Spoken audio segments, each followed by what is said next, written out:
Media fact checker. Victorian teachers strike over pay dispute with state government. All source articles are linked in the description below. Here's what every outlet agrees on. Tens of thousands, 30,000, Victorian public school teachers, principals, and education support staff are striking on Tuesday, the first government school strike in Victoria in 13 years, ABC, Thij, Newscamau, Guardian. The Australian Education Union, AEU, is demanding a 35% pay rise over 4 years, arguing Victorian teachers are the lowest paid in Australia, ABC, Guardian. The state government offered a 17 to 18.5% pay rise, ABC, 17%, Guardian, 18.5%, which the union rejected as totally unacceptable, Thij, Guardian. About 500 state schools will be closed or significantly disrupted due to the strike, ABC, Guardian. Premier Jacinta Allen urged teachers to abandon the strike, calling it disruptive for families, ABC, Thij, Guardian. But not all outlets told the same story. ABC and Thij report the government's pay offer as 17% and 18% respectively, while Guardian states it was 18.5%. ABC and Guardian mention 500 schools will be closed or significantly disrupted, but Thij does not specify the exact number of schools affected. ABC states the strike is the first in 13 years, while Newscamau mentions it is the first in more than a decade, implying 10+ years. This story was covered by ABC News, The Guardian, news.com.au, and The Age. Subscribe to Media Fact Checker for daily Australian news analysis. Media fact checker. Disappearance of 4-year-old Gus Lamont from South Australian Outback Station. All source articles are linked in the description below. Here's what every outlet agrees on. Gus Lamont was last seen on September 27, 2025, at Oak Park Station near Yunta, South Australia, around 5 p.m. playing on a mound of dirt. His disappearance was reported to police approximately 3 hours later by his grandmother, Josie Murray, on October 1, 2025.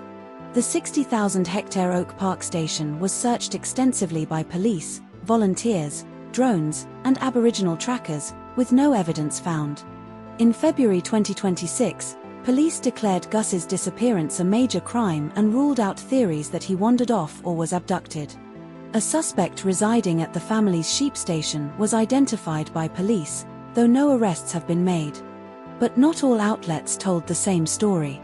Newscamau states police ruled out Gus wandering off or being abducted in February 2026, while ABC notes police initially considered abduction as a possibility before shifting focus. Newscamau mentions police returned to the property in May 2026 due to rainfall, but ABC does not reference this specific return.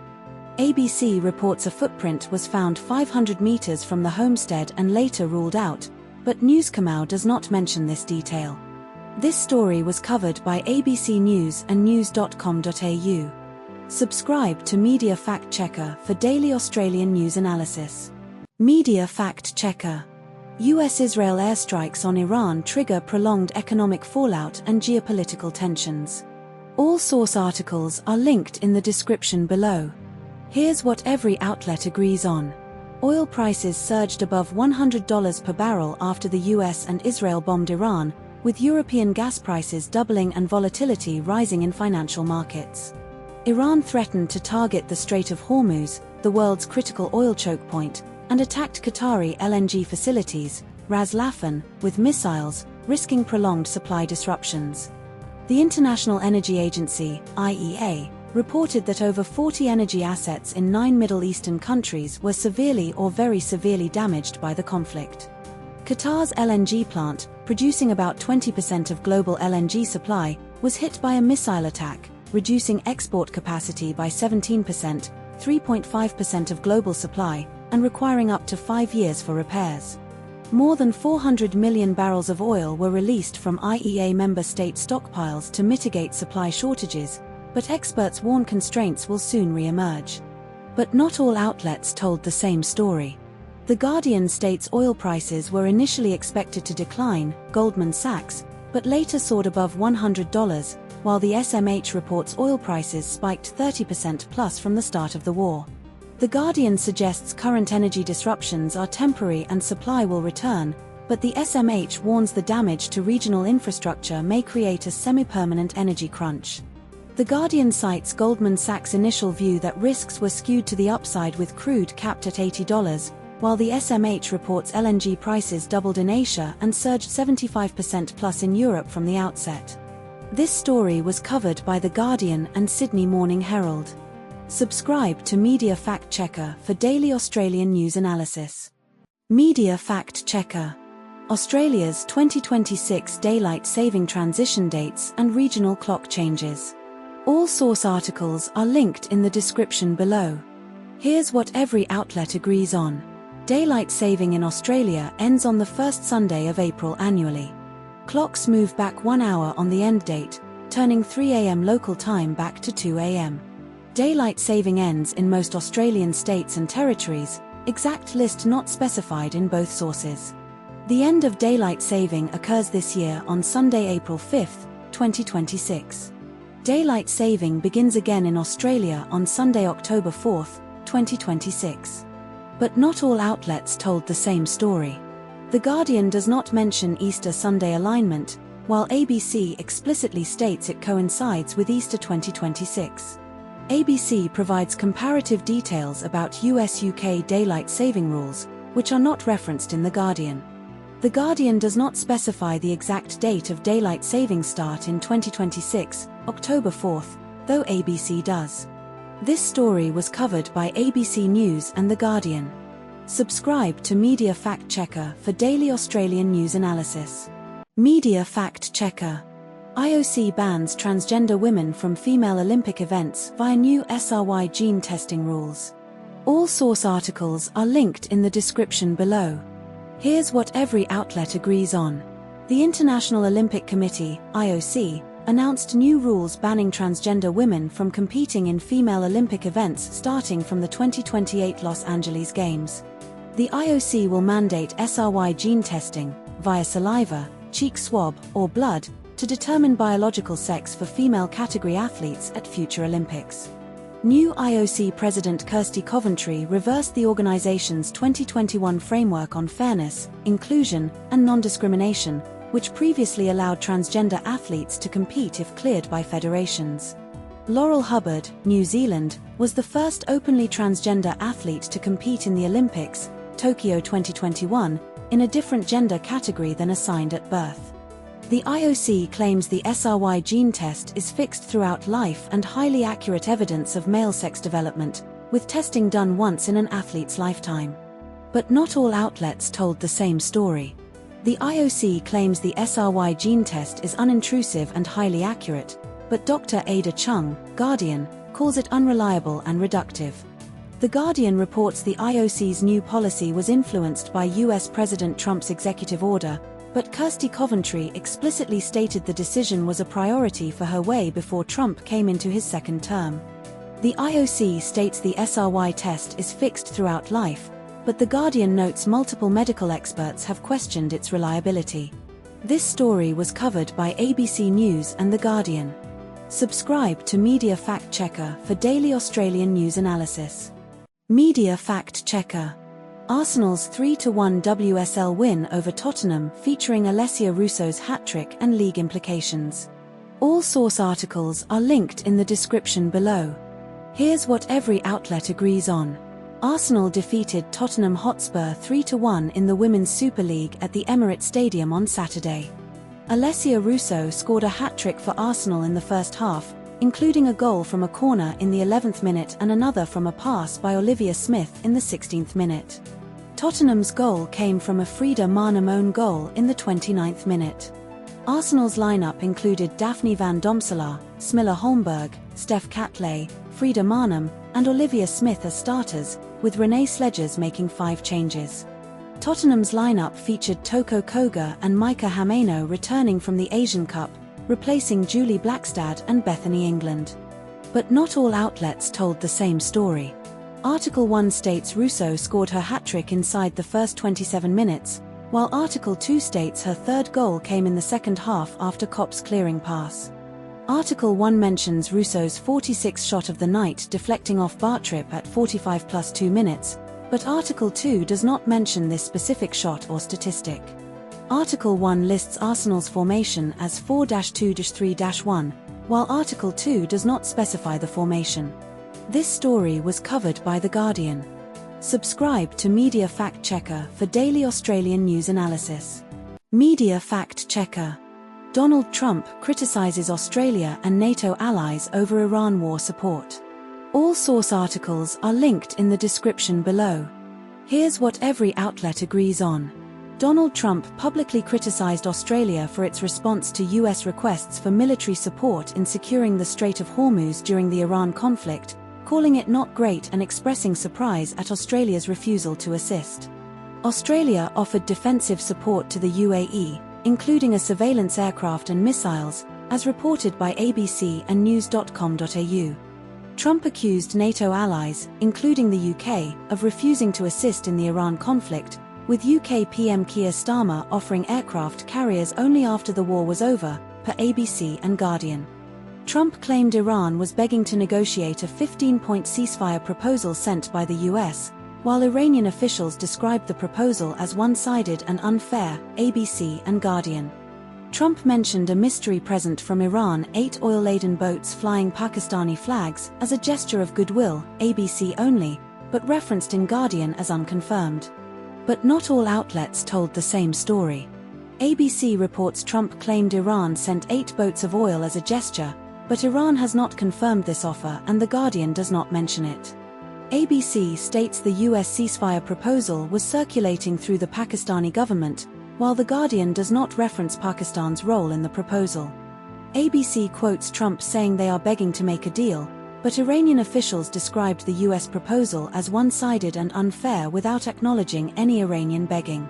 This story was covered by ABC News, The Guardian, and news.com.au. Subscribe to Media Fact Checker for daily Australian news analysis. Media Fact Checker. AFL umpire error controversy in Geelong vs Adelaide match where a free kick was incorrectly awarded. All source articles are linked in the description below. Here's what every outlet agrees on. The AFL admitted Geelong was incorrectly awarded a last disposal free kick in the fourth quarter of the match at Cardinia Park on Thursday night, ABC The Age.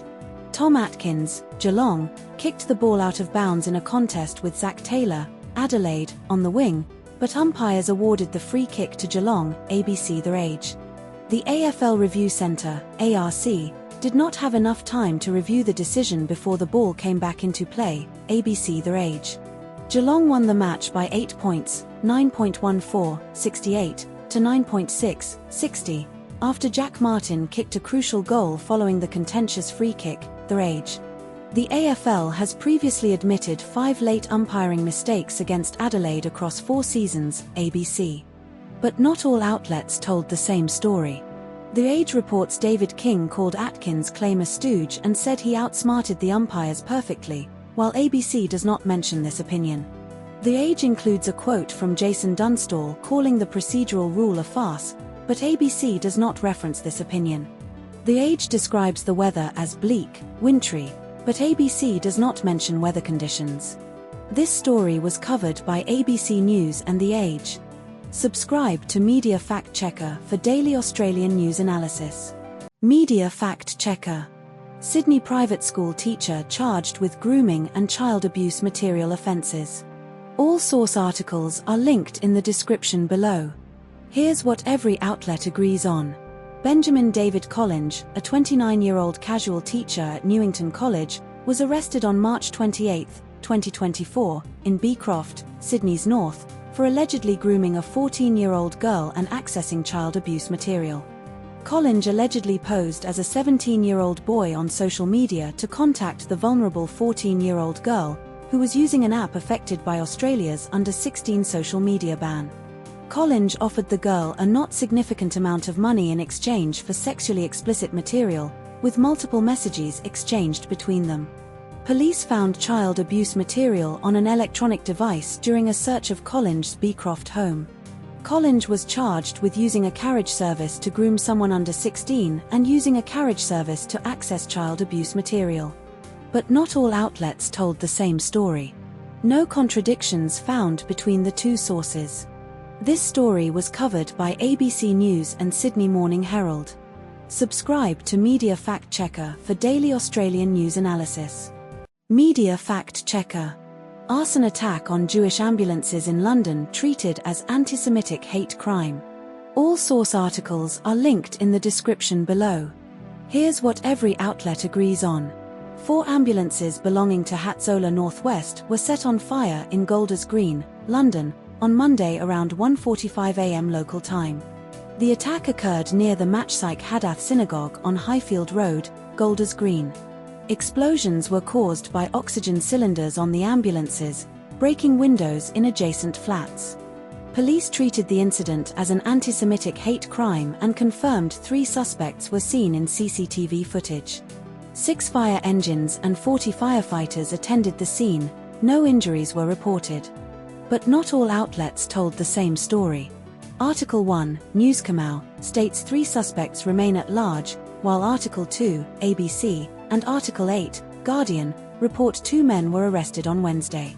Article 1 claims the explosions were set off by gas canisters on board the ambulances, while Article 6, Guardian, attributes it to several cylinders on the vehicles. No other source specifies gas canisters.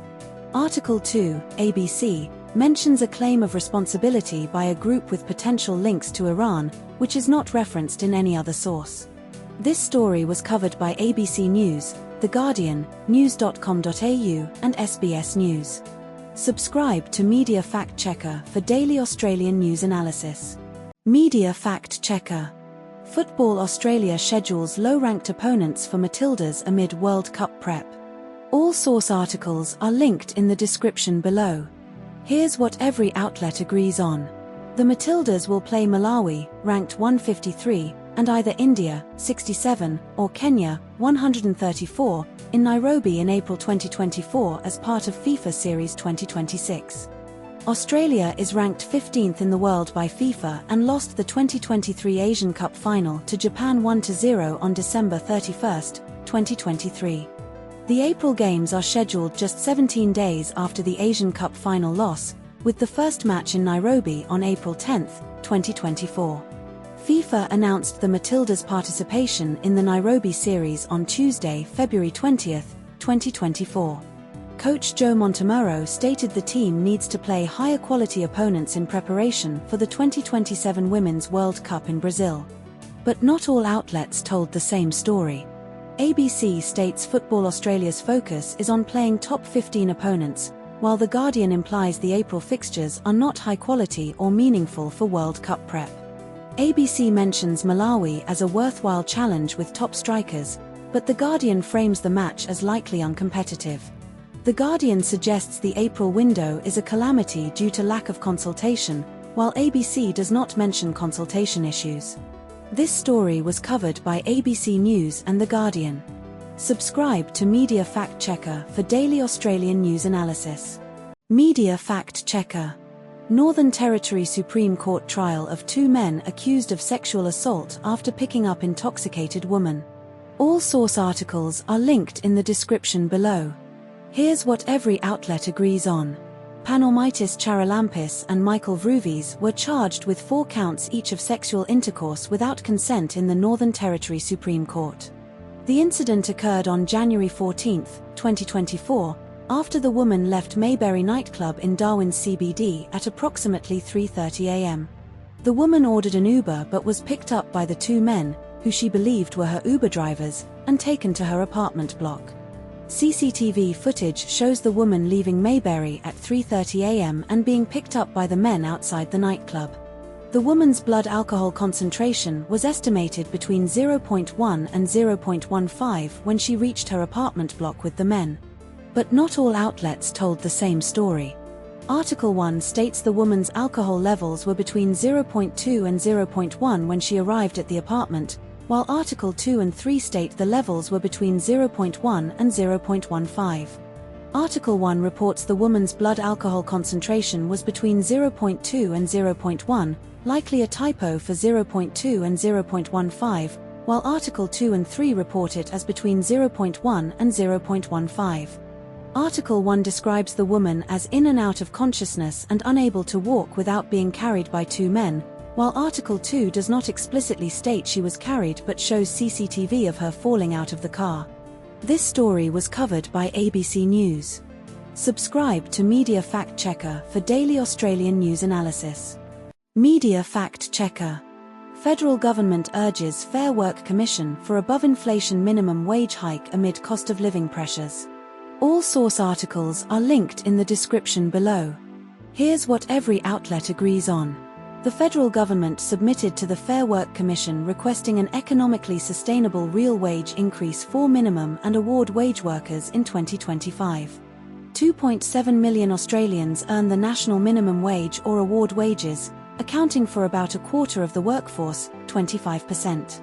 The current minimum wage is $175.40 per week, higher than when the Albanese government took office in May 2022. The Fair Work Commission's 2024 minimum wage increase was 3.75%, and the 2025 increase was 3.5%. February 2025 Consumer Price Index, CPI, inflation was 3.7%, headline, or 3.3%, underlying, per Reserve Bank of Australia figures. But not all outlets told the same story. ABC reported the government's submission was ambiguous about what constitutes a real increase, while Newscomau framed it as explicitly tied to inflation returning to 2 to 3% by 2026 to 27. ABC cited Treasury's inflation projections of up to 5% as potentially conservative, but Newscomau did not reference this specific Treasury warning. ABC noted the Fair Work Commission's 2025 increase of 3.5% was intended to be a real wage hike but was undermined by subsequent inflation spikes, while Newscomau did not discuss this retrospective assessment. This story was covered by ABC News and news.com.au. Subscribe to Media Fact Checker for daily Australian news analysis. Media Fact Checker. Queensland Government appoints controversial ex-police officer to Legal Aid Board amid Palm Island tensions. All source articles are linked in the description below. Here's what every outlet agrees on. Darren Robinson was a former Townsville police officer and friend of Christopher Hurley, who was acquitted of manslaughter in the 2004 death in custody of Mulrunji Doomadgee on Palm Island. Robinson investigated a prior complaint against Hurley in 2004, ruling it fictitious, and his investigation was later described by an inquest as superficial, biased and misleading, with his conclusion called dishonest and flew in the face of objective evidence. Robinson was part of a police team that responded to the 2004 Palm Island riots, including leading raids with armed tactical police into homes after the community's police station was burned down. The Crime and Misconduct Commission investigated Robinson's conduct and recommended he be disciplined alongside 3 other officers, but no disciplinary action was taken. Robinson was awarded the Queensland Police Valour Award for his actions on Palm Island in 2004. But not all outlets told the same story. Article 1 states Robinson was described in federal court documents as a principal antagonist in events before and after Mulrunji Doomadgee's death, while Article 2 does not mention this exact term but focuses on his role as a friend of Hurley and his biased investigation. Article 1 quotes Justice Mortimer's finding that Robinson's conduct was a deliberate, but unnecessary, show of force by the QPS, and an inappropriate exercise in subjugation, while Article 2 does not include this specific characterization. Article 1 includes Robinson's alleged post-riot comment to Jacinta Barry about not seeking police help if abused, while Article 2 does not reference this claim directly. This story was covered by The Guardian. Subscribe to Media Fact Checker for daily Australian news analysis. Media Fact Checker. NSW government considering banning strata manager commissions to reduce costs and conflicts of interest. All source articles are linked in the description below. Here's what every outlet agrees on.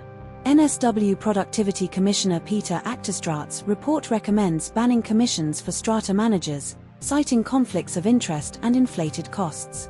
The report estimates scrapping commissions could save apartment owners $333 million over 15 years in NSW. More than 1 million people live in strata properties across NSW, with nearly half of Greater Sydney's homes expected to be strata titled by 2041. Strata managers currently receive commissions, e.g., 20% on insurance policies, from services like insurance, energy, and telecommunications, often split with brokers. A NSW Productivity and Equality Commission report received over 550 submissions, with strong support for reform from apartment owners. But not all outlets told the same story. The Guardian states Actor Strout wants commissions banned sooner rather than later, while the SMH notes the government is only carefully considering the recommendations without immediate action. The ABC implies the opposition has not yet taken a definitive stance on banning commissions, whereas The Guardian explicitly mentions opposition spokesperson Tim James would consider a ban. The SMH reports some strata managers insist commissions are necessary for important and resource-intensive work, while The Guardian frames commissions as purely conflict-driven and unnecessary. This story was covered by ABC News, The Guardian, and Sydney Morning Herald. Subscribe to Media Fact Checker for daily Australian news analysis. Media Fact Checker. US DHS funding standoff and Senate House budget dispute over ICE funding. All source articles are linked in the description below. Here's what every outlet agrees on. The US Senate passed a DHS funding bill on Friday night, March 29th, that funds most DHS components, TSA, Coast Guard, FEMA, but excludes ICE and part of CBP, reported in Articles 1, 2, and 3. TSA staff have worked without pay since mid-February, February 13th, due to the partial government funding lapse, per Articles 1, 2, and 3. The Senate approved the funding package by voice vote in a rare overnight session, per Articles 2 and 3. Donald Trump ordered executive action on March 29 to pay TSA agents immediately via a DHS memorandum, per Articles 1 and 2. House Republicans rejected the Senate's bipartisan DHS funding deal on March 29, passing their own bill that fully funds TSA, ICE, and Border Patrol, per Articles 1 and 3. But not all outlets told the same story. Article 1 states the Senate's bipartisan DHS funding bill was rejected by House Republicans on March 29, while Article 2 and 3 report the Senate passed the bill on March 29 without mentioning House rejection that day. Article 1 claims Trump's executive order to pay TSA agents was signed on March 29, while Article 2 states Trump announced the order on March 29 but did not specify the signing date. Article 1 reports the Senate's bipartisan DHS funding bill excluded ICE and Border Patrol funding, while Article 3 states the Senate bill excluded ICE and *part* of CBP, Customs and Border Protection. This story was covered by The Guardian.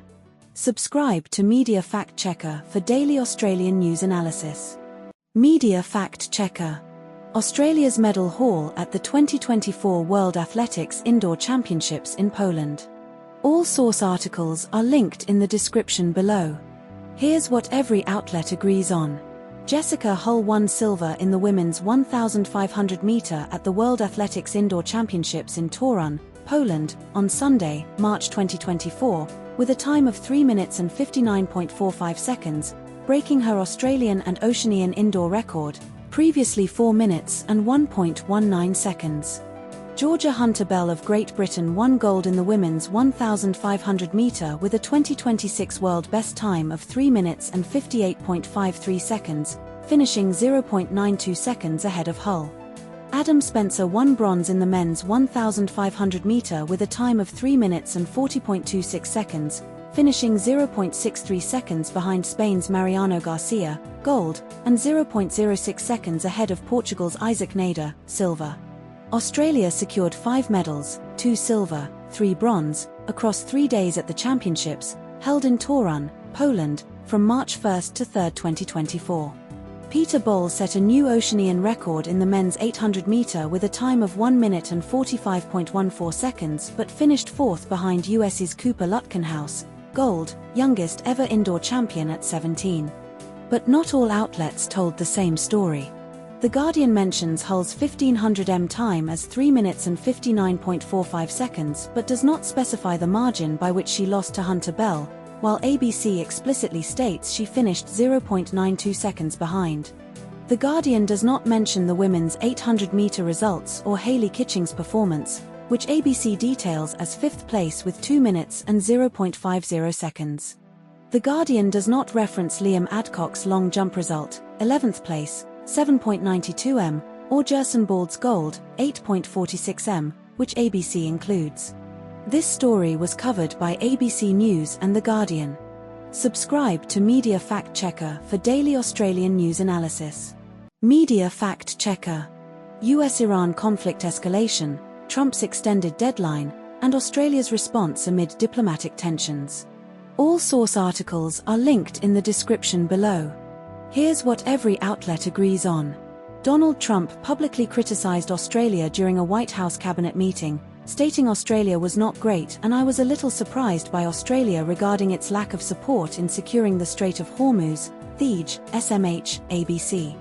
Prime Minister Anthony Albanese responded by stating Australia wasn't consulted before this action was undertaken and that there is no request being made to Australia that has not been agreed to, Thij, SMH, ABC. Australia provided advanced medium-range air-to-air missiles to the United Arab Emirates at its request, Thij, SMH.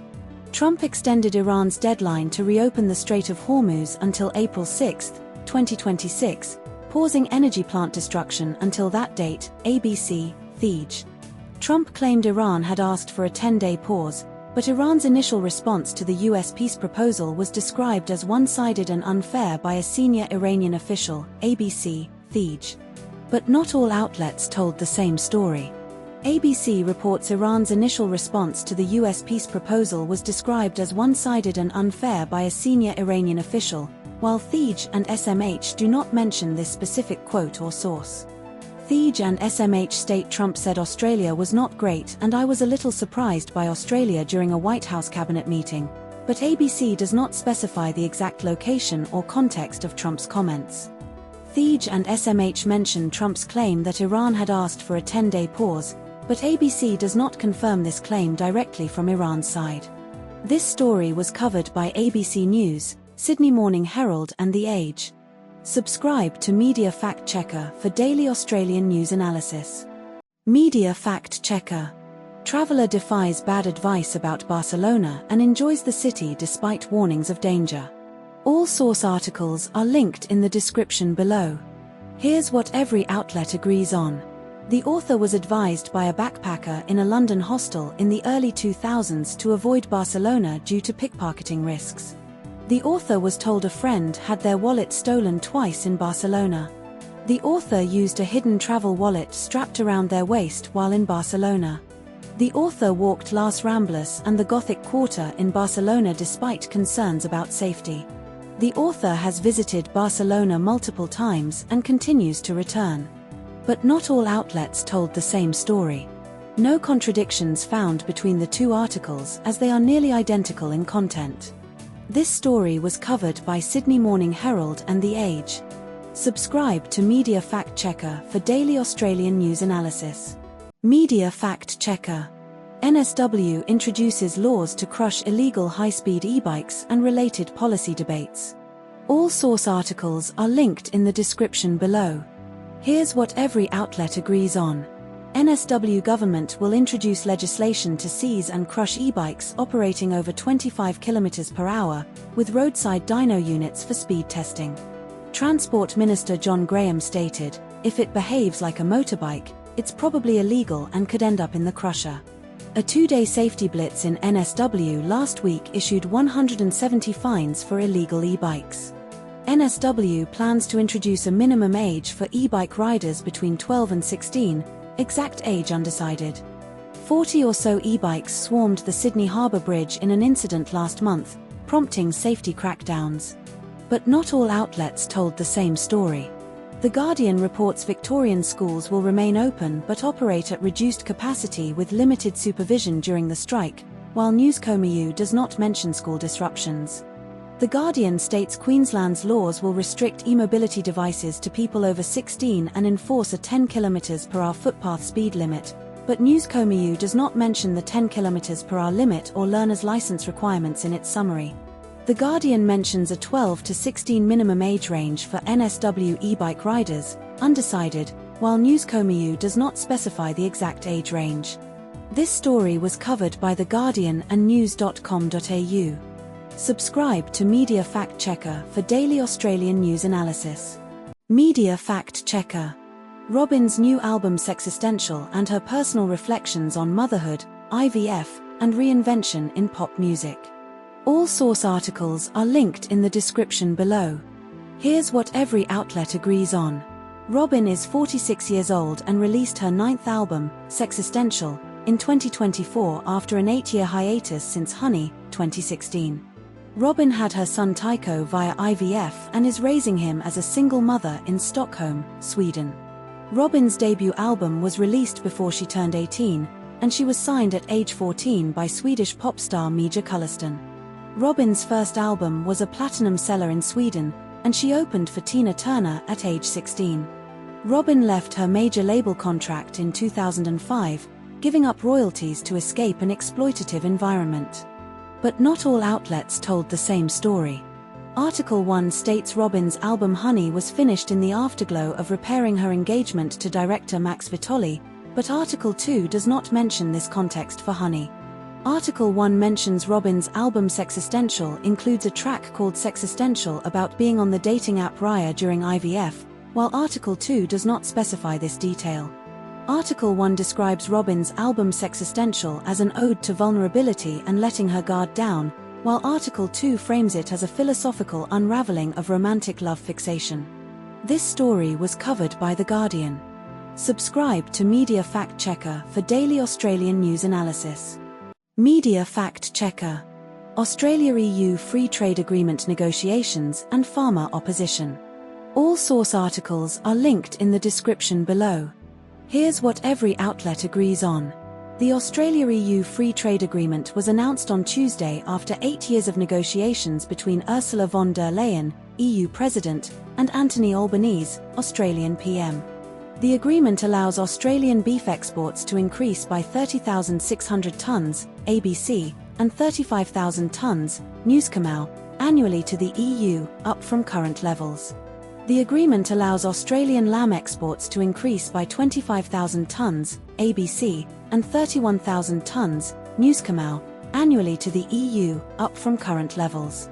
The deal removes tariffs on 97.8% of Australian goods exported to the EU, Newscomau. The National Farmers Federation, NFF, President Hamish McIntyre criticised the deal, calling it the worst ever and warning of long-term disadvantages for red meat exporters. But not all outlets told the same story. ABC reports the beef quota increase is 30,600 tonnes, while Newscomau reports 35,000 tonnes.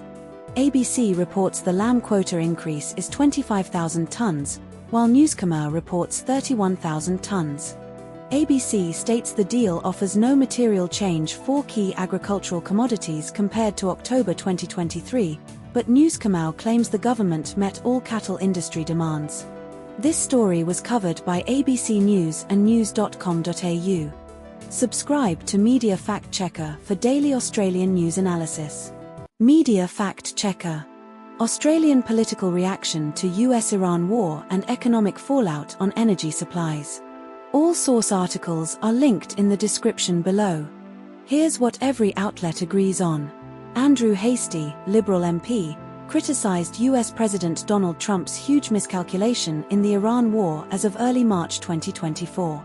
Iran has blockaded the Strait of Hormuz, threatening global fuel supply chains and Australian energy exports. Andrew Hastie stated Australia is dependent on the export of fuel in and out of the Middle East due to its location. The Australian government announced it would underwrite additional fuel cargo deliveries to address supply shortages, March 2024. Andrew Hastie served as a Special Forces veteran in the Middle East and fought alongside US forces. But not all outlets told the same story. ABC reported the government is seeking Treasury modelling for gas export levies, while Newscomau does not mention this specific policy discussion.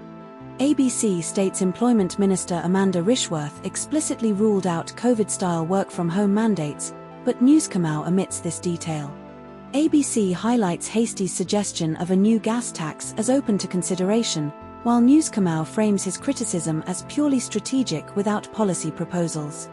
This story was covered by ABC News and news.com.au. Subscribe to Media Fact Checker for daily Australian news analysis. Media Fact Checker. Gold Coast Mayor Tom Tate's Mar-a-Lago visit and Trump Tower development ethics controversy. All source articles are linked in the description below. Here's what every outlet agrees on. Gold Coast Mayor Tom Tate received gifts from the Trump Organization during a February 2024 visit to Mar-a-Lago, including meals, accommodation, and airport transfers valued at $500 or more, as declared in his Register of Interests. The Trump Organization paid for Tate's meals, accommodation, and vehicle transfers at Mar-a-Lago between February 12 to 14, 2024, during a broader overseas trip that included Italy, the UAE, and the USA.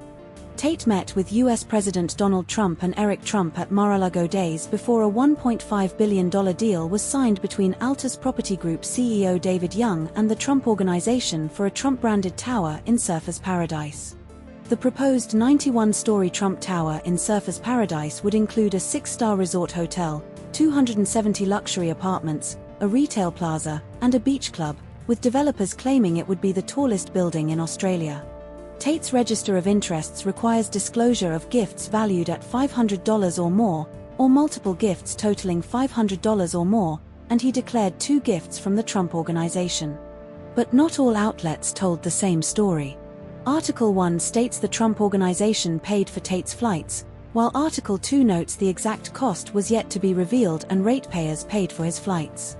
Article 1 mentions Tate attended the Day USA trade event in Los Angeles as part of his trip, but Article 2 does not reference this event.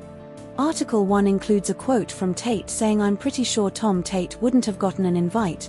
The mayor of the Gold Coast got an invite," while Article 2 omits this exact phrasing but repeats the sentiment. This story was covered by ABC News. Subscribe to Media Fact Checker for daily Australian news analysis. Media Fact Checker. Former NRL star Wendell Saylor's court case after 2 drunken altercations dismissed on mental health grounds. All source articles are linked in the description below. Here's what every outlet agrees on. Wendell Saylor was arrested on December 5, 2025, after resisting arrest at the Illawarra Master Builders Club in Wollongong following a night of drinking. It took 9 police officers to subdue and arrest Saylor during the Wollongong incident, with documents describing him as aggressive and hostile. Saylor was charged with resisting arrest, hindering police, in Wollongong and remaining near a licensed premises after being asked to leave at Pappy's Bar in Sydney's CBD on November 6, 2024. Magistrate Jennifer Atkinson dismissed all charges against Saylor under Section 14 of the Mental Health Act, citing a major depressive disorder and excessive alcohol use. Saylor pleaded guilty to 3 offences relating to the 2 incidents prior to the dismissal. But not all outlets told the same story. Newscomau reports Saylor was charged with stalking and intimidation, intending fear of physical harm, at Pappy's Bar, but ABC does not mention this charge. Newscomau states Saylor was on bail at the time of the Wollongong incident for the Pappy's Bar charges, while ABC does not specify bail status. Newscomau describes Saylor as sweating profusely, agitated, hostile, argumentative during police interactions in 2024, but ABC omits these physical details. This story was covered by ABC News and news.com.au. Subscribe to Media Fact Checker for daily Australian news analysis. Media Fact Checker. Air Canada CEO's bilingual language failure after fatal airport crash in New York. All source articles are linked in the description below. Here's what every outlet agrees on. 2 pilots were killed in a collision between an Air Canada Express flight, Flight 8646, and a Port Authority fire truck at New York's LaGuardia Airport on Sunday night, October 2024, exact date not specified but implied by context. The pilots killed were Antoine Forrest, 30, from Coteau-du-Lac, Quebec, and Mackenzie Gunther, 2023 Seneca Polytechnic graduate, Toronto. Air Canada CEO Michael Rousseau released a 4-minute English-only condolence video on Monday, October 2024, containing only 2 French words, bonjour and merci. The CRJ-900 aircraft, Flight 8646, operated by Jazz Aviation, Air Canada's regional partner, flew from Montreal to LaGuardia with 76 passengers and 4 crew members on board. The Runway Alert System, ASDEX, did not trigger before the crash because the fire truck lacked a transponder. But not all outlets told the same story.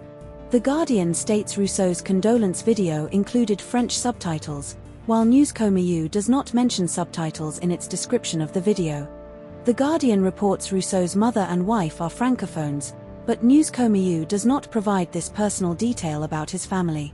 The Guardian emphasizes Rousseau's 2022 English address to the Montreal Chamber of Commerce as a catalyst for protests, while News Comieux does not reference this event. This story was covered by The Guardian and news.com.au.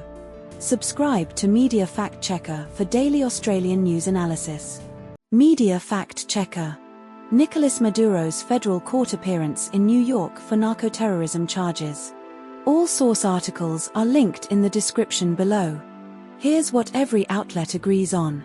Nicolas Maduro and his wife Cilia Flores are scheduled to appear in a Manhattan federal court on Thursday, the 14th of March, 2019, for a narco-terrorism case after their capture by U.S. Special Forces on the 3rd of January, 2021 in Caracas, Venezuela. Maduro and Flores pleaded not guilty during their 5th of January arraignment in New York. Maduro and Flores are accused of spearheading a corrupt government that protected and promoted illegal activity, including drug trafficking, per U.S. charging papers. The U.S. Treasury's Office of Foreign Assets Control, OFAC, initially granted Maduro a waiver on the 9th of January, 2021 to accept money from Venezuela's government for legal fees, then reversed course 3 hours later. Maduro and Flores are being held at a detention center in Brooklyn, New York, and neither has requested bail. But not all outlets told the same story. The Guardian, Article 1, states OFAC reversed course on Maduro's defense funding waiver just 3 hours later after granting it, while ABC does not specify the timing of the reversal. The Guardian, Article 3, describes Maduro's appearance as visually humdrum and notes he wore a neon t-shirt under prison garb, but ABC does not mention the t-shirt detail. The Guardian, Article 1, reports that OFAC's reversal was communicated through Maduro's lawyers on the 26th of February, while ABC does not reference this specific date or legal filing. This story was covered by ABC News and The Guardian. Subscribe to Media Fact Checker for daily Australian news analysis. Media Fact Checker. Northern Territory flooding from ex-tropical cyclone Narelle and ongoing riverine threats in March 2026. All source articles are linked in the description below. Here's what every outlet agrees on. Ex-tropical cyclone Narelle moved across the Northern Territory as a tropical low over the weekend of March 2026, bringing heavy rainfall and flooding. The Catherine River peaked at 19.2 meters on March 7, 2026, causing Catherine's worst flooding in 28 years, inundating homes and businesses. Catherine Hospital was evacuated and closed on March 2026, with a field hospital set up in Catherine East to serve flood-affected residents. The Bureau of Meteorology, BOM, predicted the Catherine River could reach the major flood level of 17.5 meters multiple times in March 2026, with warnings issued on March 18, 20, 22, and 23. Adelaide River experienced major flooding on March 2026, with river levels peaking near 12.70 meters and 4 homes inundated. A boil water alert was issued. But not all outlets told the same story. Article 1 states the Catherine River could exceed the minor flood level of 16 meters on March 2026 morning, while Article 2 reports the river peaked just below the major flood level of 17.5 meters on March 2026 morning, with the peak being 1.6 meters below the earlier 19.2 meter flood. Article 1 mentions the Catherine River could rise to the major flood level of 17.5 meters on Tuesday, while Article 3 states the river was expected to reach 17.5 meters on Wednesday afternoon, March 2026. Article 1 reports the Adelaide River reached the major flood level of 12.70 meters on Monday morning, March 2026, but Article 4 states the river receded below the major flood level on the same day. This story was covered by ABC News. Subscribe to Media Fact Checker for daily Australian news analysis. Media Fact Checker. Meta ordered to pay $375 million in New Mexico child exploitation case. All source articles are linked in the description below. Here's what every outlet agrees on. A New Mexico jury ordered Meta to pay $375 million in civil penalties for violating New Mexico's consumer protection laws under the Unfair Practices Act. The lawsuit was brought by New Mexico Attorney General Raul Torres's office in December 2023, following a 2-year Guardian investigation, April 2023, revealing Meta platforms enabled child sex trafficking. The trial lasted nearly 7 weeks, ABC, 6 weeks, with the jury deliberating for about 1 day before ruling against Meta. Meta plans to appeal the verdict, stating it will continue to defend itself vigorously and remains confident in its record of protecting teens online. The lawsuit focused on Meta's platform design, including encryption of Facebook Messenger in 2023, which allegedly hindered law enforcement investigations into child exploitation. But not all outlets told the same story. The Guardian states the jury ordered Meta to pay $375 million in civil penalties, while ABC claims the same verdict was equivalent to $538 million in total damages, implying a discrepancy in framing. The Guardian reports the trial lasted almost 7 weeks, whereas ABC states it lasted 6 weeks. The Guardian mentions Meta's encryption of Facebook Messenger in 2023 blocked law enforcement access to evidence, but ABC does not explicitly mention this detail. This story was covered by ABC News and The Guardian. Subscribe to Media Fact Checker for daily Australian news analysis. Media Fact Checker. UK nurse Lucy Letby's 2015-16 neonatal unit murder convictions and allegations of miscarriage of justice. All source articles are linked in the description below. Here's what every outlet agrees on. Lucy Letby was convicted in 2022 of murdering 7 babies and attempting to murder 7 more while working at the Countess of Chester Hospital's neonatal unit between 2015 and 2016. She was sentenced to 15 whole-life prison orders, and the Court of Appeal refused her permission to appeal in 2023. Letby's lawyer Mark MacDonald submitted an application to the Criminal Cases Review Commission, CCRC, in 2024, supported by reports from 27 medical experts, requesting a re-examination of her case. The CCRC is currently reviewing the application for a potential retrial. Former police detective Stuart Clifton, who led the Beverley Elite investigation, and Steve Watts, author of National Police Guidelines on Healthcare Deaths, initially believed Letby was guilty but later concluded the case was a miscarriage of justice.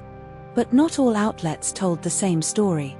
Article 1 states David Davis called Letby's case a miscarriage of justice and criticised Cheshire Police's investigation, while Article 2 quotes Cheshire Police dismissing Davis's claims as misinformation and baseless.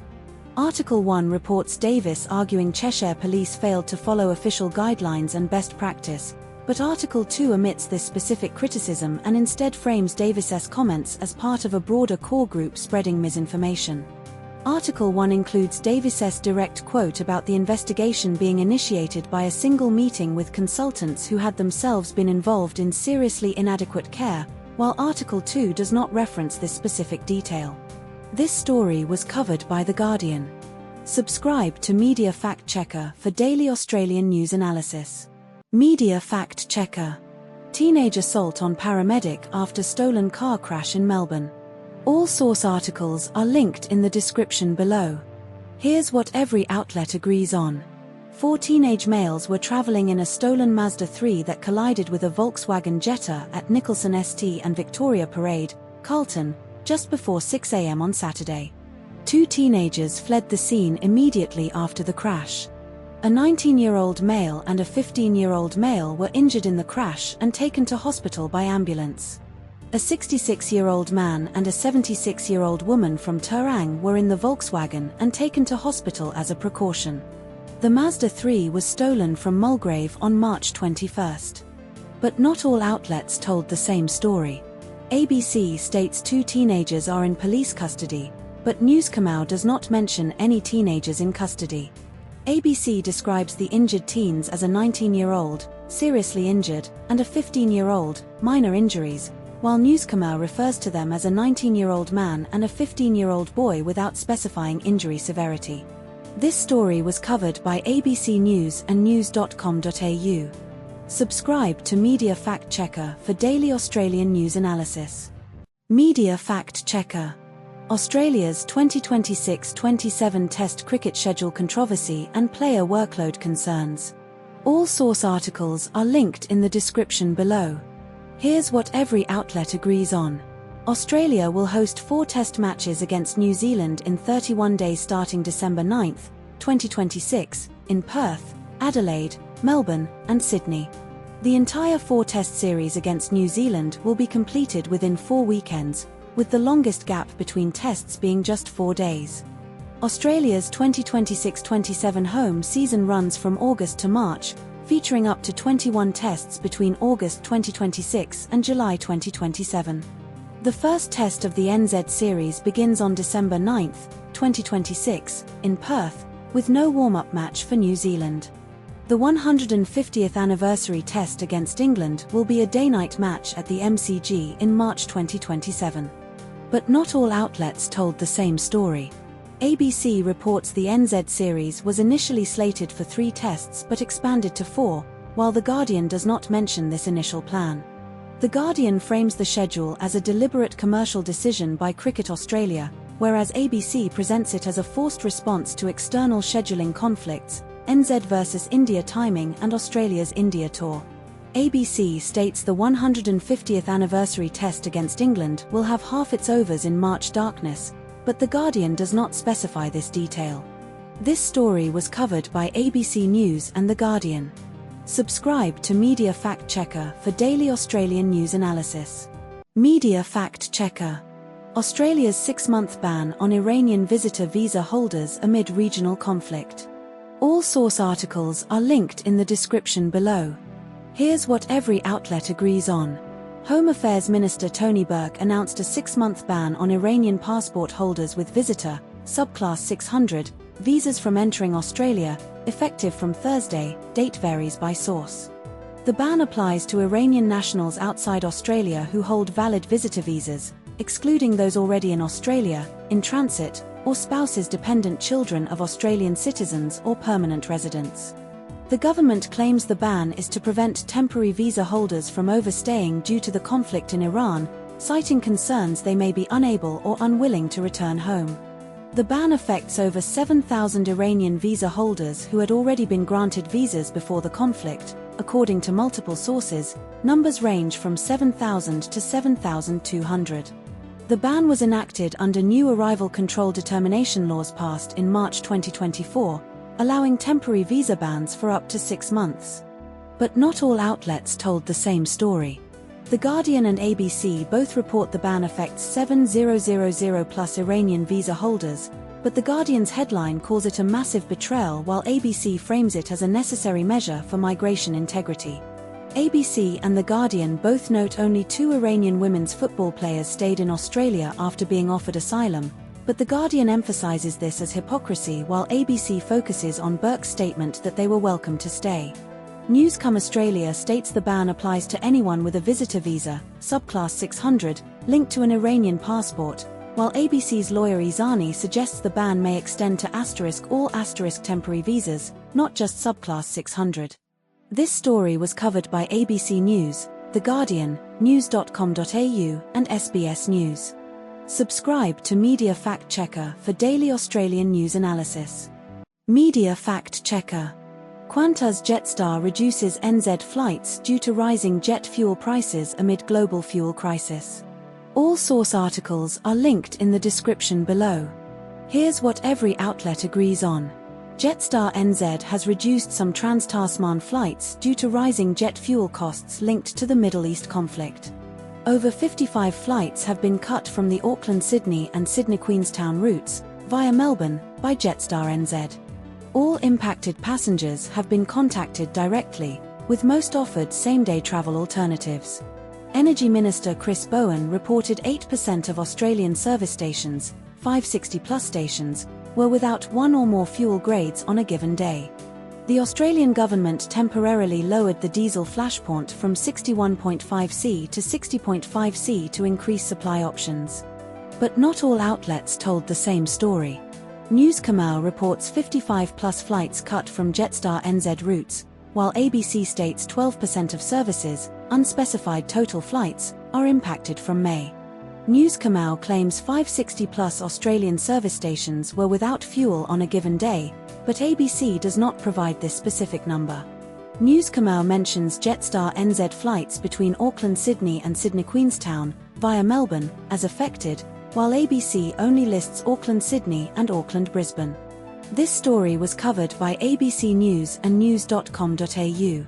Subscribe to Media Fact Checker for daily Australian news analysis. Media Fact Checker. Formula 1 2026 Japanese Grand Prix qualifying and race setup at Suzuka Circuit. All source articles are linked in the description below. Here's what every outlet agrees on. Kimi Antonelli claimed pole position, 1 minute and 28.778 seconds, for the Japanese Grand Prix, 0.298s ahead of teammate George Russell, locking out the front row for Mercedes for the third consecutive race. Oscar Piastri qualified third, 0.354s behind Antonelli, for McLaren, while Charles Leclerc took fourth and Lewis Hamilton sixth for Ferrari. Lando Norris qualified fifth for McLaren, starting on the third row alongside Hamilton. Max Verstappen failed to qualify for Q3 and started 11th, describing his Red Bull car as undrivable during qualifying.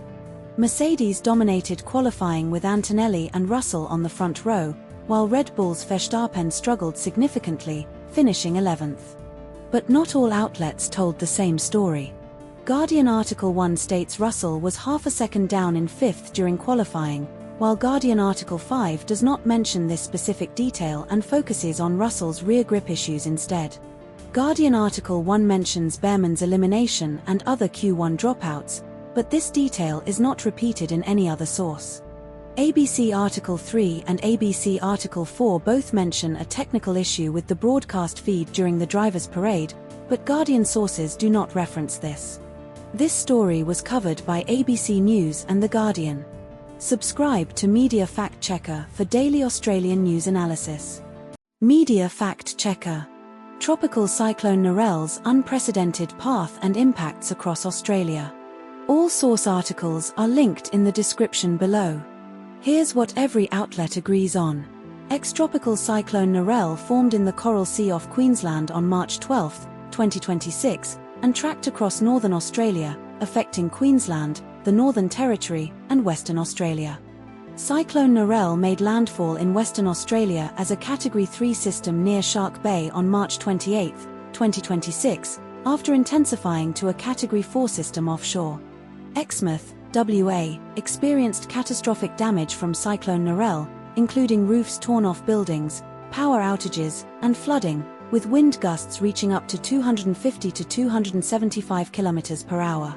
The Bureau of Meteorology, BOM, forecasted up to 300 mm of rainfall at Exmouth's Learmonth airbase during the cyclone's peak, with sustained winds of around 200 km per hour recorded. Cyclone Narelle caused significant damage to Chevron's Gorgon and Wheatstone LNG facilities, halting production at both sites. But not all outlets told the same story. ABC reported that Cyclone Narelle was downgraded to a tropical low on March 29, 2026, while The Guardian stated it was downgraded to a tropical low on March 29, 2026, but also mentioned it was still a very powerful weather system with potential for damage. The Guardian mentioned that Cyclone Narelle could graze the coastline at Carnarvon around midday on March 28, 2026, before making landfall in Shark Bay, while ABC reported it made landfall between Coral Bay and Cape Cuvier. ABC reported that Cyclone Narelle was downgraded to a Category 3 system as it made landfall near Shark Bay, while The Guardian stated it was downgraded to a Category 3 system after crossing the coast near Denham. This story was covered by ABC News, The Guardian, news.com.au, and SBS News. Subscribe to Media Fact Checker for daily Australian news analysis. Media Fact Checker. Australia warns Israel against occupying southern Lebanon amid escalating conflict with Hezbollah. All source articles are linked in the description below. Here's what every outlet agrees on. Australia's Foreign Minister Penny Wong called Israeli Foreign Minister Gideon Saar on March 12 to 13 to warn against an Israeli occupation of southern Lebanon, stating Australia supports Lebanon's sovereignty. Israel's Defense Minister Israel Katz announced plans to create a security zone between the Israeli border, Blue Line, and the Litani River in southern Lebanon.